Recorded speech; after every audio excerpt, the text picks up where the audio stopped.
All right, everybody, welcome to the Backseat Huddle podcast, episode 40. This week's episode is going to be a little different than most. It's going to be a little bit less long-winded, so you guys may potentially enjoy that.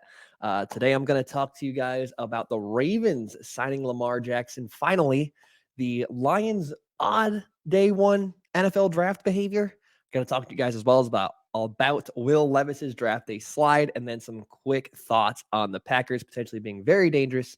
And then just some other quick little thoughts, including who may be the steal of the NFL draft. So let's go ahead and get into it.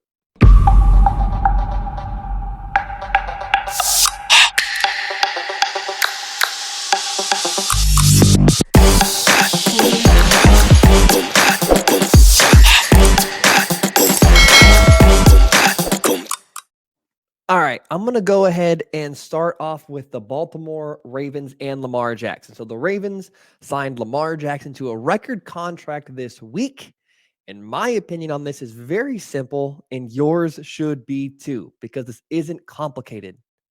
This is good. Why wouldn't they resign him? What other options do the Baltimore Ravens have in the AFC? Right now, the AFC is absolutely loaded with quarterbacks. Aaron Rodgers, Patrick Mahomes, Josh Allen, Joe Burrow, Trevor Lawrence. The list just goes on. What was the alternative for the Baltimore Ravens if they did not re-sign Lamar Jackson? Trey Lance? Are they going to go with a rookie quarterback in a division with J.J. Watt, Myles Garrett, and an underrated Cincinnati pass rush? What else are they going to do if they just let Lamar Jackson walk away? The counterpoint is I'm sure there are people out there who may have wanted the Ravens to trade Lamar Jackson for those 2 first-round picks, including that in that franchise tag, and let another team take him and try to tank for a Caleb Williams or a Drake May. But do you really want to give up a former NFL MVP in hopes that a rookie quarterback is going to be better? Say that out loud. You want to give up your NFL MVP quarterback for a rookie quarterback you hope becomes what? An NFL MVP? Come on now. That's a silly proposition. And I understand that there are fans out there that believe Lamar Jackson just cannot get it done in the playoffs. But there are plenty of great quarterbacks who weren't great in the playoffs. Peyton Manning struggled his first few times in the postseason. Aaron Rodgers has a losing record in the postseason since winning that Super Bowl. John Elway got the crap kicked out of him in a couple of Super Bowls. Winning in the postseason is extremely difficult, despite what we've seen in recent history with Patrick Mahomes and Tom Brady. Because of those two, our expectations of what success looks like as a quarterback in the NFL is extremely skewed, and we're seeing an example of that with Lamar Jackson. The Baltimore Ravens made the right choice in re-signing their guy. It's what they should have done, and I'm happy the deal got done. I'm excited to see him back on the field. He's electric. Go ahead and move on. The Detroit Lions had an interesting, if you want to call it that, first round of the NFL draft where they traded back from number 6 to number 12 and then selected running back Jahmyr Gibbs. And then they later in the first round selected off-ball linebacker Jack Campbell. Now, I'm admittedly not a NFL draft expert, but if you take those 2 picks at face value, they're both really uninspiring picks. I don't think it's out of line to say that the Lions used both of their 2 first-round picks on 2 of the least influential positions in the NFL when it comes to winning, and especially winning big. No one recently has won a Super Bowl because they had amazing linebackers and because they have an elite running back. I could argue that the last 4 Super Bowl participants, their linebacking core and their running backs weren't outstanding, with Isaiah Pacheco being the potential exception. And I said on my podcast last week that taking a running back in the first round of the NFL draft and building your offense around it is the key to mediocrity. But I'm going to flip-flop on that stance a little bit in regards to not taking a running back in the first round of the draft. For the sake of optimism, I'm going to flip-flop on it. I'd like to trust the process for the Lions. and explain a couple reasons why it potentially makes sense that they took a running back in the first round. First, let's look at Lions quarterback Jared Goff. Obviously, Jared Goff had a really good season in 2022 with the Lions, where he threw 29 touchdowns and 7 interceptions and 4,400 yards. When Jared Goff, was at his best, he was playing for the Rams and had very similar numbers with 32 touchdowns, 12 interceptions, and 4,600 yards in 2018, and then 28 touchdowns, 7 picks, and 3,800 yards in 2017. But in those seasons, he was supported by an excellent running game and excellent running back in Todd Gurley, which he obviously does not have either of those things right now in Detroit, and he still managed to put up similar numbers. So it stands to reason that if the Lions are able to bring in a productive running back, which obviously didn't like DeAndre Swift, they brought in Jahmyr Gibbs. If they bring in a productive running back and they're able to establish a better ground game, they should be able to get even more out of Jared Goff and their offense as a whole. Second, in this draft, we saw two teams with really smart offensive minds in Arthur Smith, the head coach of the Falcons, and Ben Johnson, offensive coordinator for the Lions. We saw both of those two teams take running backs high in the draft, which begs the question of why. I'm going to assume that two of the really smart offensive coaches in the NFL know a lot of things that we don't. So there has to be a reason that they were willing to spend precious draft capital on a running back. I'm going to borrow a take from Theo Ash on this one because I think it's a really interesting one. He tweeted asking if Rams head coach McVay's work with Ben Skowronek will usher in an era of 21 personnel with two dynamic weapons instead of the traditional fullback.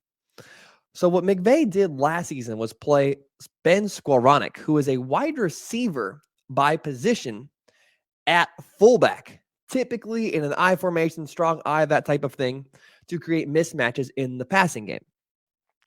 So basically the question is, do the Lions and Falcons intend to do something similar with their running back rooms with Jahmyr Gibbs and Jordan Howard for the Lions, and then Bijan Robinson and Tyler Algier / Cordero Patterson? So it's an interesting theory and may perhaps provide some context for an otherwise really uninspiring pick. Last reason I understand the Lions bringing in a running back and an off-ball linebacker early in the draft is because of the 49ers.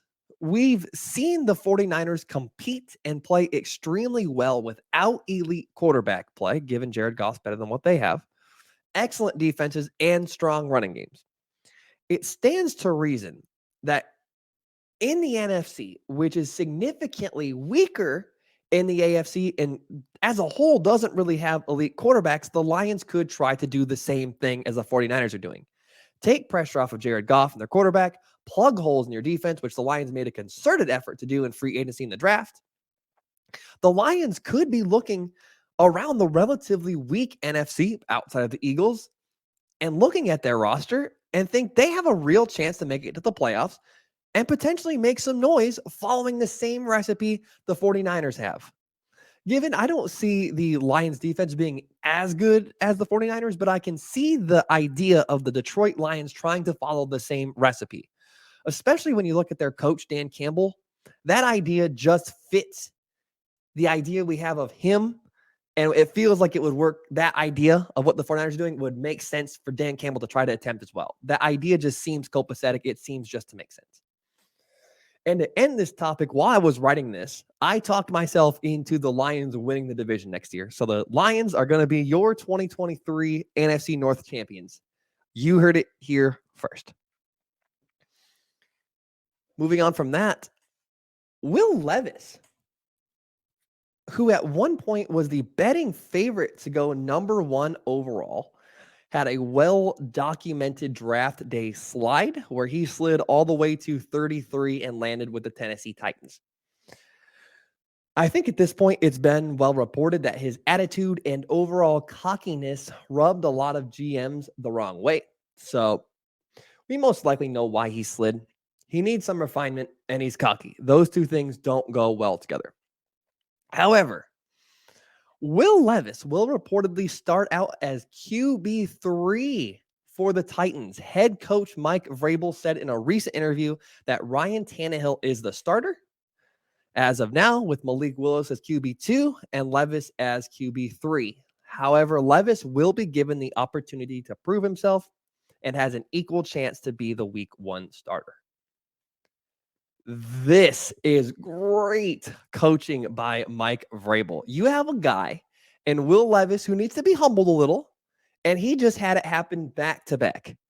Not only did the entire NFL say, we don't want you once by not taking him in the first round, he also had his head coach soon after say, not only are you not the starter, you're not even the backup. You are the backup's backup. Talk about a big old plate of humble pie for Will Levis. What a move by Mike Vrabel in an effort to get into his young guy's head that it's not just going to happen for him. He has to earn it. This is absolutely a mind game by Mike Vrabel, and it is just such a solid move to knock some humility into a guy who reportedly really needs it. All right, now to close out my show, I just have some quick hitter thoughts for you. Now that Aaron Rodgers is no longer a Packer, the NFL better hope that Jordan Love isn't really, really good. Not just because the Packers shouldn't be lucky enough to have 3 amazing quarterbacks back to back to back, but if Jordan Love is really good, the Packers have one of the best young cores in the NFL. They have A.J. Dillon, Aaron Jones, Christian Watson, who looked really good toward the end of last season. They have a good young prospect in Romeo Doubs. They picked a tight end and another wide receiver in the second round, and then they also picked another tight end in the third round. If the picks pan out, this team could be deadly. However, the Packers did select Penn State quarterback Sean Clifford as well at pick 149, which I don't really make a ton of. It makes sense, however, to have someone on the roster in case Jordan Love isn't good. There is nothing wrong with hedging your bet with another developmental prospect. I wouldn't make a huge deal of this pick by the Packers, but Jordan Love is on the last year of his contract. So if he isn't great this season, you already have someone on the roster you can try to develop over the course of the season and then potentially insert next season if the Packers decide not to pick up Jordan Love's 5th-year option. It's just a really shrewd move by the Packers to get a quarterback in this year's draft. Reportedly, some NFL executives around the league are getting annoyed with how much praise the Eagles GM Howie Roseman has been receiving during the draft. Now, maybe, just maybe, if these GMs and executives who are annoyed did their job a little better, they might get some praise as well. The Eagles have put together a great roster, and they appear to have reloaded this draft and offseason.